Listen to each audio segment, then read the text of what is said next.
యాచించకుండా శాసించి మా హక్కును ఇలా మా లక్ష్యాన్ని ముద్దాడే వరకు ఈ ఉద్యమాన్ని ఆపేది లేదు.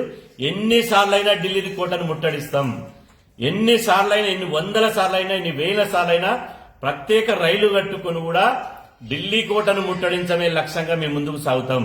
ఈ దేశంలో ఈ బీసీలను అనాథలుగా చూస్తున్నారు, ద్వితీయ శ్రేణి పౌరులుగా చూస్తున్నారు. బీసీలకు ఎలాంటి హక్కులు లేకుండా పోతున్నాయి. బీసీలకు రిజర్వేషన్లు అనేది, అదేవిధంగా చట్టసభలో ప్రాతినిధ్యం అనేది లేదు. మహిళా బిల్లు పేరుతోటి మళ్లీ అగ్రకుల మహిళలు, పటేలమ్మలు, దొరసాన్లే అదేవిధంగా మళ్ళా చట్టసభల్లో పోయేటువంటి ప్రయత్నం చేస్తున్నారు. మా శ్రామిక మహిళలు అనేటువంటి ఉత్పత్తి చేసేటువంటి, సేవ చేసేటువంటి మా మహిళా సోదరిమణులు పార్లమెంట్లో అడుగు పెట్టాలి. మా బీసీ సోదరులు ఆ చట్టసభలు మా వాళ్లకు ఇవాళ అంటరాని అయిపోయినాయి. కాబట్టి చట్టసభల్లో బీసీలకు జనాభా నామస్ ప్రకారం వాటా దక్కాలి.